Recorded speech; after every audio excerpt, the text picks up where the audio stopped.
Miss Nelson is Missing by Harry Allard and James Marshall.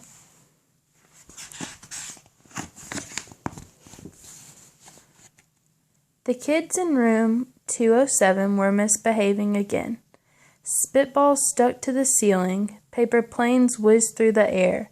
They were the worst behaved class in the whole school. "Now settle down," said Miss Nelson in a sweet voice, but the class would not settle down.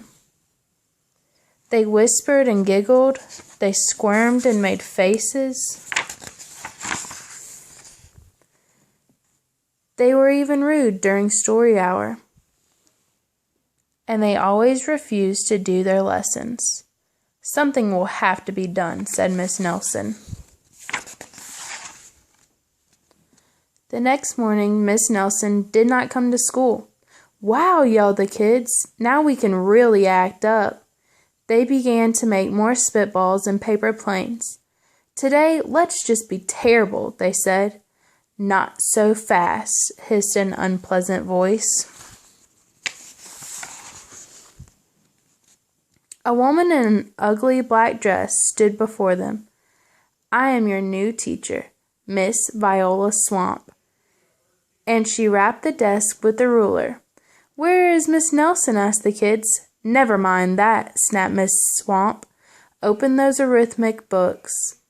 Miss Nelson's kids did as they were told.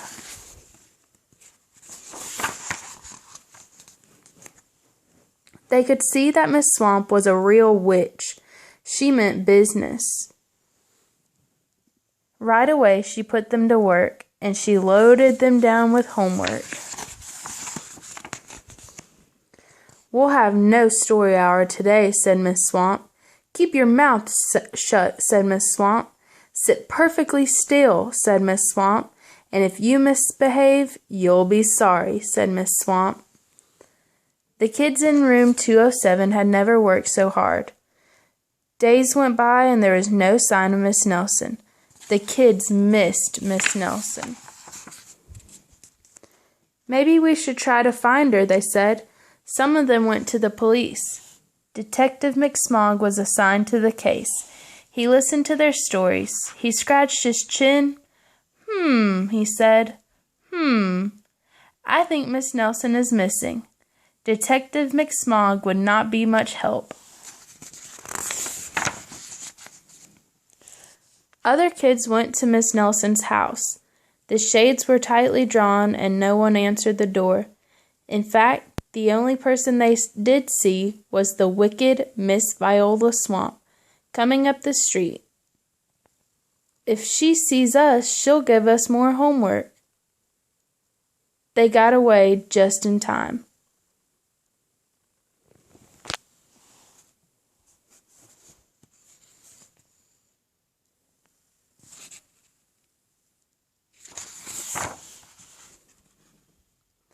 "Maybe something terrible happened to Miss Nelson.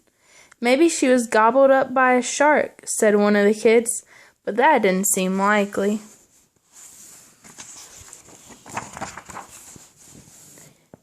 "Maybe Miss Nelson went to Mars," said another kid, but that didn't seem likely either.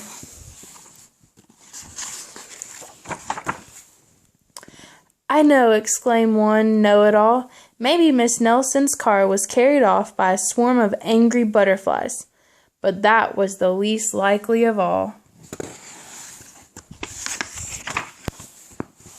The kids in room 207 became very discouraged. It seemed that Miss Nelson was never coming back, and they would be stuck with Miss Viola Swamp forever. They heard footsteps in the hallway.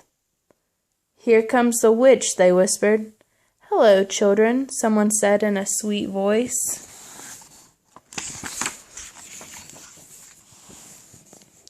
It was Miss Nelson. "Did you miss me?" she asked. "We certainly did," cried all the kids. "Where were you?" "That's my little secret," said Miss Nelson. "How about a story hour?" "Oh, yes," cried the kids. Miss Nelson noticed that during story hour, no one was rude or silly. "What brought about this lovely change?" she asked. "That's our little secret."